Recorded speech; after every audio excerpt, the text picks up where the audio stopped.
آج ہم نے سورہ بقرہ سے آیت نمبر 221 کی تلاوت کی ہے۔ دعا ہے اللہ رب العالمین ہمیں اس آیت کا معنی مفہوم سمجھنے کی توفیق عطا فرمائے۔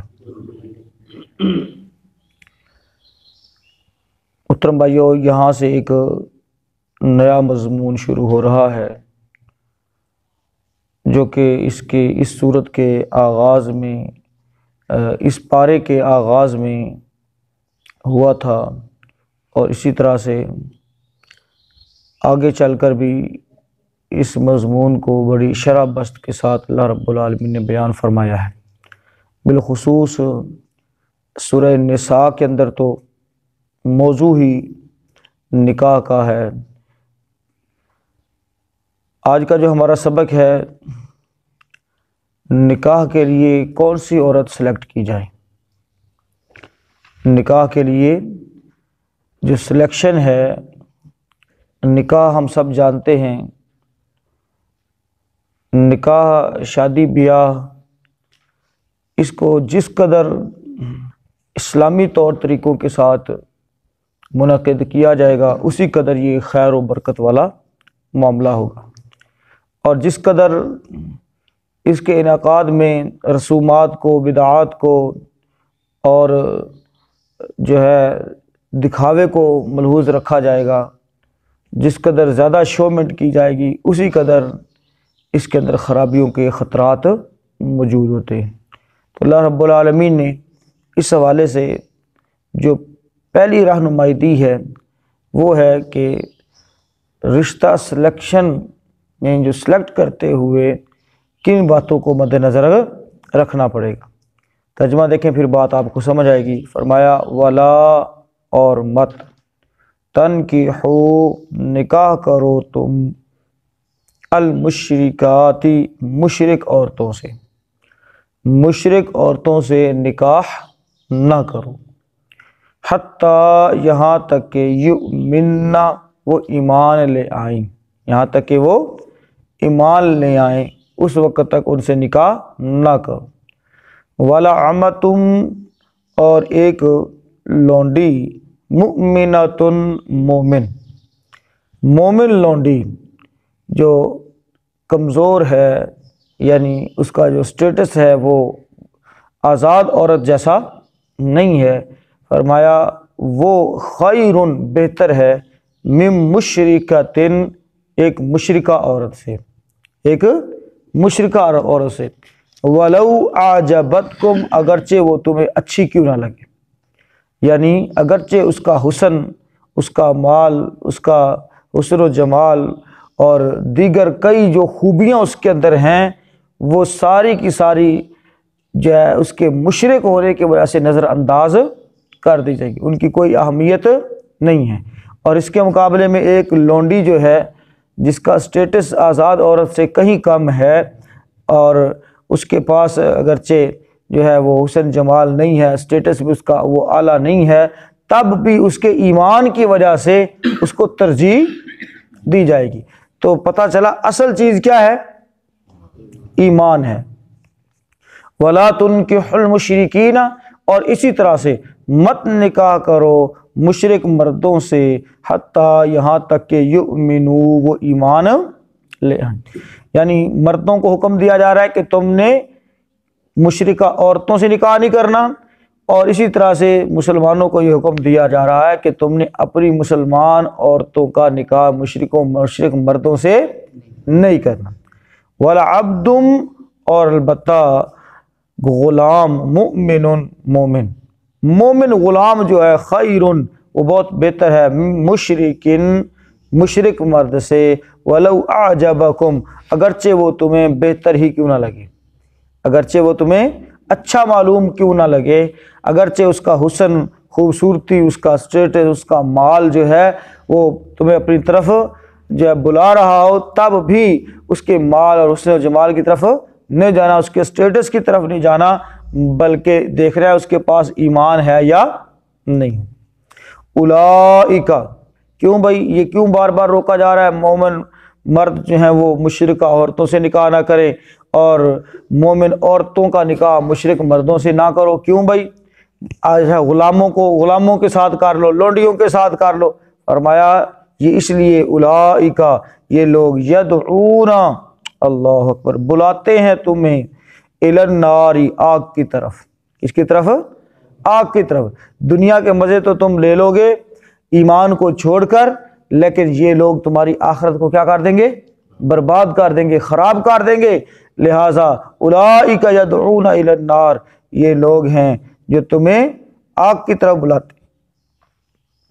واللہ، اور اللہ، یدعو، پکارتا ہے تمہیں، الی الجنت، جنت کی طرف، والمغفرۃ، اور بخشش کی طرف، باذنہ، اپنے حکم کے ساتھ، اپنے حکم سے تمہیں جنت اور بخشش کی طرف بلاتا ہے۔ اور جو کفار ہیں، مشرکین ہیں، یہ تمہیں کس کی طرف بلاتے ہیں؟ آگ کی طرف بلاتے ہیں، جہنم کی طرف بلاتے ہیں۔ وَيُبَيِّنُ، اور کھول کر بیان کرتا ہے، آیاتہ، اپنی آیات، للناس، لوگوں کے لیے، لعلہم، تاکہ وہ یتذکرون، نصیحت حاصل کریں، تاکہ وہ نصیحت حاصل کریں۔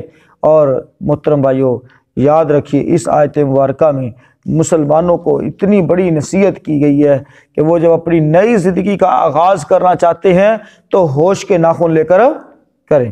شادی کے شوق میں مسلمان ہرگز یہ سبق نہ بھولیں کہ وہ جناب صرف اور صرف حسن پر یا دیگر کچھ چیزوں کے اوپر مار رہے، بلکہ ان کو چاہیے کہ وہ ایمان کو دیکھیں۔ کس کو دیکھیں؟ ایمان کو دیکھیں، اس کے اخلاق کو دیکھیں۔ یعنی مسلمان ہونے کا سبق ہرگز نہ بھولیں کہ یار میں ایک مسلمان ہوں۔ تو یہاں تو اللہ تعالیٰ معاف فرمائے، مشرکہ کیا، بدکارہ کیا، لفٹ کروانے والی، اور جناب فون پر گھنٹوں شادی سے پہلے بات کرنا، اور جناب کورٹ میرج، یہ تو عام جو ہے وہ چکر چل نکلا ہے۔ اللہ تعالیٰ محفوظ فرمائے۔ دوبارہ سے ترجمہ دیکھیں، وَلَا تَنْكِحُوا الْمُشْرِكَاتِ، اور نہ نکاح کرو مشرکہ عورتوں سے، حتیٰ، یہاں تک کہ یؤمن، وہ ایمان لے آئیں، وَلَأَمَةٌ مُؤْمِنَةٌ، اور البتہ مومن لونڈی، خیر، بہت بہتر ہے، من مشرکۃ، کسی بھی مشرک عورت سے، ولو اعجبتکم، اگرچہ وہ تمہیں کتنی ہی بھلی کیوں نہ لگے، اچھی کیوں نہ لگے۔ ولا تنکحوا المشرکین، اور مت نکاح کرو مشرک مردوں کے ساتھ، حتیٰ، یہاں تک کہ یؤمنوا، وہ ایمان لے آئیں۔ ولعبد مؤمن، البتہ مومن غلام، خیر، بہتر ہے، من مشرک عورت مرد سے، ولو اعجبکم، اگرچہ وہ تمہیں اچھا ہی کیوں نہ لگے۔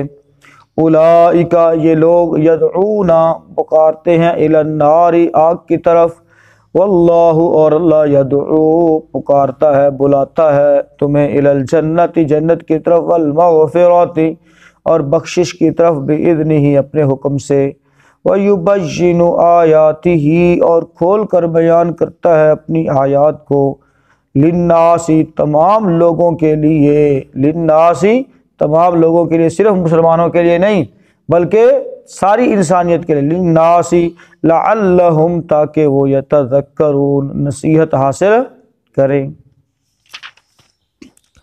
محترم بھائیو، اللہ رب العالمین نے نکاح کے حوالے سے مسلمان اور کافر کا رشتہ، مسلمان اور مشرک کا رشتہ، اس کی کیا شرعی حیثیت ہو سکتی ہے، اس کا یہاں پر بیان فرمایا ہے۔ اور یہ پابندی اس لیے لگائی کہ جو شخص، کیونکہ مسلمان کی یہ ڈیوٹی ہے کہ وہ لوگوں کو راہ راست پر لے کر آئے، اور اگر وہ راہ راست پر لانے والا شخص دوسروں کی طرف ڈھلک جائے گا تو پھر اس کے اپنے دین ایمان کا کیا بنے گا، اور پھر جو نسل ہوگی اس کا کیا بنے گا، بلکہ نسل کا جو دین ایمان ہے وہ داؤ پر لگا رہے گا ساری زندگی۔ اور ویسے بھی مشرک جو ہے وہ نجس ہے، مشرک جو ہے وہ نجس ہے، پلید ہے۔ تو ایسے میں آئندہ جو نسل ہے اس کا دین ایمان کس پر رہے گا؟ داؤ پر لگا رہے گا، لہٰذا اللہ تعالیٰ نے اس بات سے منع فرما دیا۔ پہلے تو اس چیز کو سمجھنے کی کوشش ہم کرتے ہیں کہ نکاح کی حکمتیں کیا ہیں، نکاح کی حکمتیں کیا ہیں۔ تو پہلے نمبر پر محترم بھائیو، نکاح جو ہے اس بات کو اچھی طرح سے سمجھ لیں، کوئی تفریح کا یا کوئی انٹرٹینمنٹ کا نام نہیں ہے، تفریح یا انٹرٹینمنٹ کا نام نہیں، بلکہ نکاح ایک ایسا عقد ہے، ایک ایسا معاہدہ ہے جس میں فریقین ساری زندگی کا نباہ اس نیت کے ساتھ کہ ہم ایک دوسرے کے ساتھ تعاون کریں گے، اس نیت کے ساتھ جو ہے وہ ایک دوسرے کے ساتھ یہ عقد کیا جاتا ہے، معاہدہ کیا جاتا ہے۔ یہ ایک سوشل کنٹریکٹ ہے کہ جس میں ایک دوسرے کے ساتھ تعاون، ایک دوسرے کے دکھ درد میں شریک، ہاں جی، اسی لیے کہا جاتا ہے نا شریک حیات، ہاں جی، شریک حیات۔ تو یہ سارے معاملات، یعنی یہ ایسی چیز نہیں ہے کہ کوئی سال 2 سال کے کنٹریکٹ پر جو ہے وہ کام چل پڑے، کوئی ٹھیکے داری پر کام چل پڑے۔ ہاں، اس کے اندر پھر اللہ رب العالمین نے بہت ساری چیزیں اس کی حکمتوں کے اندر رکھ دی ہیں، مثلا عصمت کا دفاع ہے، ہاں جی، تاکہ بندہ مرد بھی اور عورت بھی پاکیزہ زندگی بسر کر سکے۔ دیکھیں محترم بھائیو، یہ جو ریلیشن ہے یہ حلال طریقے سے اس کے اندر اللہ تعالیٰ نے اجر اور ثواب بھی رکھا ہے، اور حرام طریقے سے محترم بھائیو گناہ کے ساتھ ساتھ دیگر جو اس کے اندر خرابیاں ہیں وہ بھی ساتھ ہوں گی۔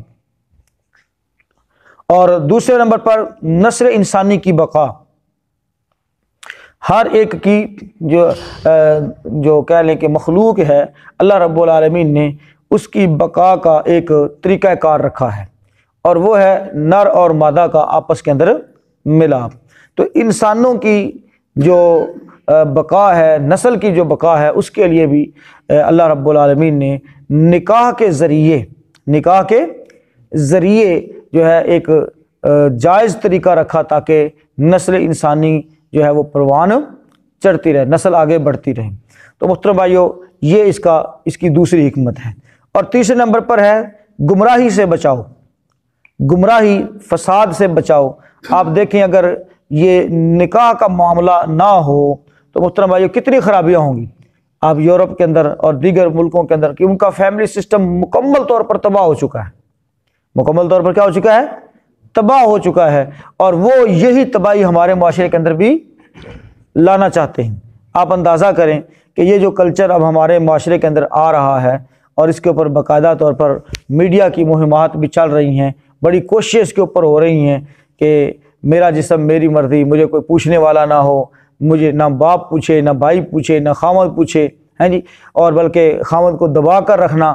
تو یہ جو سارا یہ جو کلچر ہے بھائیو، یہ کلچر نہیں ہے بلکہ یہ کچرا ہے۔ حقیقت میں یہ کیا ہے؟ کچرا ہے جو ہمارے معاشرے کے اندر جو ہے وہ پھینک دیا گیا ہے، اس کو ڈال دیا گیا ہے اور اس کو پروان چڑھایا جا رہا ہے۔ تو گمراہی سے بچاؤ کا بہترین طریقہ جو ہے وہ نکاح ہے۔ اور اس کے بعد محترم بھائیو چوتھے نمبر پر سکون، خاوند اور بیوی ایک دوسرے کے لیے سکون کا باعث ہے۔ پانچویں نمبر پر محترم بھائیو اس کی حکمت یہ ہے کہ اس میں بڑھاپے کا سہارا، یعنی مرد کو یا عورت کو کوئی ٹیشو پیپر کے طور پر استعمال نہیں کر سکتا۔ مغربی معاشرے کے اندر یہی ہے کہ جب تک کام کی چیز ہے، چلتی پھرتی ہے، تو اس وقت تک تو وہ جو ہے بیوی بھی ہے اور سب کچھ ہے، اور جب بڑھاپے کو اندر پہنچ گئی تو اس وقت سارے کا سارا سسٹم کیا ہو گیا؟ ختم ہو گیا، پھر اولڈ ہاؤس بنانے پڑتے ہیں۔ تو اسلام نے جو ہے نکاح کے ذریعے پھر آگے اولاد کے اوپر ذمہ داریاں ڈال کر ماں باپ کی خدمت کا جو ہے فرض عائد کر کے ماں باپ کو ان اولڈ ہاؤسز کی تکلیف سے بچایا ہے کہ ایک دوسرے کے ساتھ احساس اور ہمدردی کے ساتھ دونوں جو ہیں جس طرح سے جوانی کے اندر ایک دوسرے کے ساتھ ہمدردی کرتے رہے، ایسے ہی اب بڑھاپے کے اندر اور پھر آگے اللہ تعالیٰ نے اولاد عطا فرما کے ان دونوں کو بڑھاپے کی اس مشقت والے معاملے سے بچا لیا ہے۔ تو یہ نکاح کی حکمتیں ہیں جو اللہ رب العالمین نے رکھی ہیں اس کے اندر۔ تو نکاح کا طریقہ کیا ہے محترم بھائیو؟ نکاح کے لیے سب سے پہلے جو سلیکشن ہے اس کے لیے دینداری کو ترجیح دی جائے گی، دین کی بنیاد پر۔ مرد بھی اور عورت بھی، یاد رکھیں ہمارے ہاں عورت تو نیک ڈھونڈنے کی کوشش کی جاتی ہے، لڑکی نیک ڈھونڈنے کی کوشش کی جا رہی ہوتی ہے، لیکن لڑکا جیسا مرضی ہو، ہاں جی بس وہ 4 چھلڑ کمانا والا ہونا چاہیے, نوکری والا ہونا چاہیے, بے شک وہ آدھی رات کو گھر آتا ہو, بے شک وہ آتا ہی نہ ہو, ہاں جی ٹن ہویا رہندا ہوئے, بے شک جہاز بنیا ہوئے, لیکن بس اس کے پاس نوکری پیسے ہونے چاہیے اس کے پاس. تو بھائیو اللہ رب العالمین نے مردوں کو بھی اور عورتوں کے ساتھ بھی دونوں کا معاملہ دینداری کے ساتھ رکھا ہے کہ دیندار ہو اور دینداری کو قبول کیا ہے. اچھا ایک عجیب سا کیا ہماری, ہم کیا کہتے ہیں, دیکھو جی اللہ تعالیٰ ہدایت دے دے گا, اللہ تعالیٰ ہدایت دے دے گا, مال کو دیکھ کر, اس کی نوکری کو دیکھ کر ہم ایک شریف اور دیندار بچی کو جو ہے پھانسی کے اس پر لٹکا دیتے ہیں. محترم بھائیو بے نمازی کو ہم رشتہ دینے کے لیے تیار ہو جاتے ہیں کہ جناب چلو اللہ تعالیٰ ہدایت دے گا. بھئی اللہ تعالیٰ مال دے سکتا ہے تو اللہ تعالیٰ یعنی جس اللہ تعالیٰ نے ہدایت دینی ہے بندے کو, جس آسرے پر ہم جو ہے وہ کوشش کر رہے ہیں, اور اس کے برعکس ہم ایک ایسے لڑکے کو جو دیندار ہے, نمازی پرہیزی ہے, اس کو چھوڑ رہے ہیں کہ اس کے پاس پیسے نہیں ہے, اس کے پاس مال نہیں ہے. تو اللہ تعالیٰ اگر ہدایت دے سکتا ہے تو مال نہیں دے سکتا؟ اللہ تعالیٰ مال بھی دے سکتا ہے نا. تو اس لحاظ سے محترم بھائیو ہمیں دین کو ترجیح دینی چاہیے. تو نکاح کا جو طریقہ ہے اس کے اندر محترم بھائیو جو سلیکشن کا معاملہ ہے اس کے اندر یہ چیز ضروری ہے دیکھنی کہ کسی مشرک عورت کے ساتھ یا مشرک مرد کے ساتھ نکاح نہ ہو. اچھا یہاں پر ایک عجیب سوال کیا جاتا ہے کہ دیکھو جی اہل کتاب ان کے ساتھ نکاح, یہودیوں کے ساتھ, عیسائیوں کے ساتھ, اہل کتاب کے ساتھ نکاح ہو سکتا ہے. محترم بھائیو یاد رکھیے اہل کتاب کے وہ لوگ جو شرک سے پاک ہیں, کیونکہ اہل کتاب کے اندر بھی شرک موجود ہے. عیسیٰ علیہ الصلوۃ والسلام کو اللہ کا بیٹا کہنا, عزیر علیہ السلام کو اللہ کا بیٹا کہنا, کیا خیال ہے, یہ شرک نہیں ہے؟ اہل کتاب میں سے بھی کسی یہودی یا عیسائی کے ساتھ, ان میں سے بھی صرف اس کے ساتھ نکاح ہو سکتا ہے جو مشرک نہیں ہے. اور اس وقت کوئی بھی عیسائی مشرک یعنی شرک ایسا نہیں ہے جو شرک نہ کرتا ہو, وہ مرد ہو یا عورت ہو. اسی طرح سے یہودی وہ شرک نہ کرتا ہو, یہ عزیر علیہ السلام کو اللہ کا بیٹا نہ قرار دیتا ہو. تو یہ ابتدائی اسلام کے اندر ان چیزوں کی اجازت تھی تاکہ جو ہے وہ ان عورتوں کو اور ان مردوں کو تحفظ مل سکے جو شرک سے بچے ہوئے ہیں, اگرچہ وہ پہلے آسمانی دین کے اوپر ہے, لہذا جب ادھر قریب ہوں گے نکاح کے بندھن میں بندھیں گے تو ہو سکتا ہے اللہ تعالیٰ اسلام کی سمجھ عطا فرما دے اور وہ اسلام کے اوپر عمل کرنے والے بن جائیں. تو جو ہے کہہ لیں کہ ہے مشرک اور اللہ کو مانتا ہی نہیں ہے, یا مانتا ہے تو ساتھ کئی جو ہے خداؤں کو مانتا ہے, تو اس کے ساتھ جو ہے محترم بھائیو کس طرح سے نکاح ہو سکتا ہے؟ لہٰذا مشرک کے ساتھ نکاح کسی سے پرہیز کیا جائے, اس نے نسلوں کو تباہ کرنا ہے. اور اہل کتاب کا بہانہ بنا کے کہ جناب اہل کتاب کے ساتھ اللہ تعالیٰ نے اجازت دی ہے, تو اس بات کو بھی مد نظر رکھنا چاہیے کہ اہل کتاب کے ان مردوں اور عورتوں کے ساتھ نکاح ہو سکتا ہے جو مشرک نہیں ہیں. اور نکاح کا طریقہ کار محترم بھائی اس کے اندر ایجاب و قبول ہے. سب سے پہلے مہر کا مقرر کرنا ہے, ولی کی اجازت کے بغیر نکاح نہیں ہے. ولی عورت کا, لڑکی کا باپ ہے, بھائی ہے. اسی طرح سے جب باپ اور بھائی نہ ہو پھر چچا, تایا, دادا یا اس طرح سے ماموں, یہ مردوں میں سے کوئی ولی ہونا ضروری ہے. یہ جو آج کل فون سسٹم پہ چل رہا ہے, کورٹ میرج وغیرہ ہو رہی ہیں محترم بھائیو, یہ حرام نکاح ہیں اور اسی چیز کو جو ہے سپورٹ کر رہا ہے ہمارا معاشرہ بھی آہستہ آہستہ, اور اس طرح سے حکومتیں بھی. اللہ تعالیٰ معاف فرمائے. اس کے بعد ہے محترم بھائیو ولیمہ. سادہ سا ولیمہ ضرور بندہ کرے. اللہ کے رسول صلی اللہ علیہ وسلم اس کی باقاعدہ ترغیب دلائی ہے. عبد الرحمن بن عوف رضی اللہ تعالیٰ عنہ اور اس طرح سے محترم بھائیو دیگر صحابہ کرام, اللہ کے رسول صلی اللہ علیہ وسلم نے جب ان کے اوپر نکاح کے اثرات دیکھے تو فرمایا اولم ولو بشاء, ولیمہ کرو اگرچہ ایک بکری ہی کیوں نہ ہو. تو سادگی کو مد نظر رکھیں. خطبہ نکاح جو ہے محترم بھائیو وہ مسنون ہے.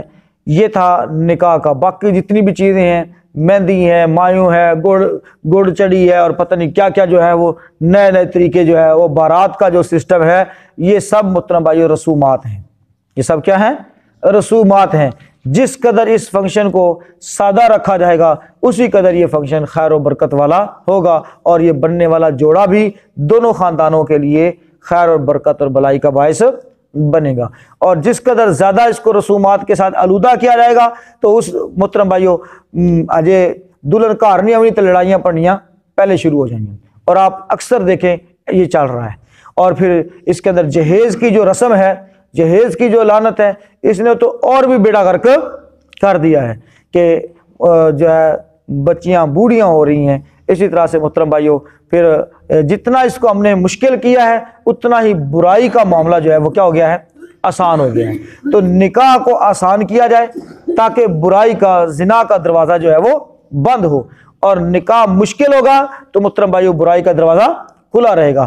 اس اعتبار سے اللہ رب العالمین نے نکاح کی ترغیب بھی اس میں دی ہے، اور ساتھ ساتھ جو خرابیاں تھیں ان کا بیان بھی فرمایا ہے، تاکہ اہل ایمان شادی کے شوق میں یہ بات بھول نہ جائیں کہ بس ٹھیک ہے شادی کرنی ہے۔ نہیں محترم بھائیو، شادی کرنی ہے لیکن اچھے طریقے سے کرنی ہے، اور اس کے اندر جو ہے دین کے معاملے کو ترجیح دینی ہے۔ مشرکہ عورت، اس کا حسن و جمال، اس کا مال، اس کا جو ہے محترم بھائیو اس کا سٹیٹس، یہ تمہاری آنکھوں کو خیرہ نہ کر دے، بلکہ یہ چیزیں دیکھیں کہ اگر ایک بندے کے پاس دین ہے، اگر شکل و صورت کے اندر کوئی کمی بھی ہے، مال کے اندر کوئی کمی بھی ہے، لیکن اس کے پاس دین ہے، تو پھر ترجیح کس کو دینی ہے؟ دین کو دینی ہے۔ دینداری کی بنیاد پر رشتہ ہوگا، نکاح ہوگا تو محترم بھائیو وہ خیر اور برکت والا ہوگا، نسلوں کا تحفظ کرے گا۔ اور اگر بنیاد کوئی اور ہے تو محترم بھائیو پھر نسلیں بھی تباہ، اور بندے کی بعض کا زندگی بھی کیا ہو جاتی ہے؟ تباہ ہو جاتی ہے۔ اور زندگی تباہ ہو نہ ہو، آخرت تو بالکل ہی برباد ہو جاتی ہے۔ اولئک یدعون الی النار، آگ کی طرف جو بندہ بلا رہا ہو، کہ ٹھیک ہے نکاح نہیں ہے بلکہ وہ کیا ہے؟ آگ ہی ہے، جہنم ہی ہے، ٹھیک ہے۔ تو ایسا کنٹریکٹ یا ایسا جو ہے محترم بھائیو معاہدہ وہ بندے کے ساتھ کیا کرے گا کہ وہ بلائی آگ کی طرف رہے ہیں؟ تو اللہ تعالیٰ نے تو کھلی کھلی باتیں کی ہیں کہ بھئی ادھر جاؤ گے تو ادھر آگ ہے، ادھر کیا ہے؟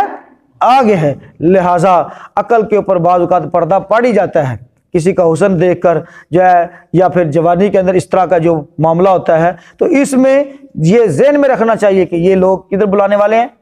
آگ کی طرف بلانے والے ہیں۔ اللہ تعالیٰ سے دعا کرتے ہیں اللہ رب العالمین ہمارے نوجوانوں کی حفاظت فرمائے، اللہ رب العالمین شیطان کے شر سے، نفس کی شرارتوں سے محفوظ فرمائے، اور نکاح کا جو معاملہ ہے اس میں ہمیں دینداری کو ترجیح دینے کی توفیق عطا فرمائے، اور جس قدر ہو سکے نکاح کا معاملہ سادگی کے ساتھ جو ہے وہ کرنا چاہیے، تاکہ وہ خیر اور برکت والا ہو، اور آئندہ جو نسلیں ہیں وہ دینداری کی طرف راغبت رکھیں۔ اللہ سے دعا کرتے ہیں بات کو سمجھنے کی، عمل کی توفیق عطا فرمائے۔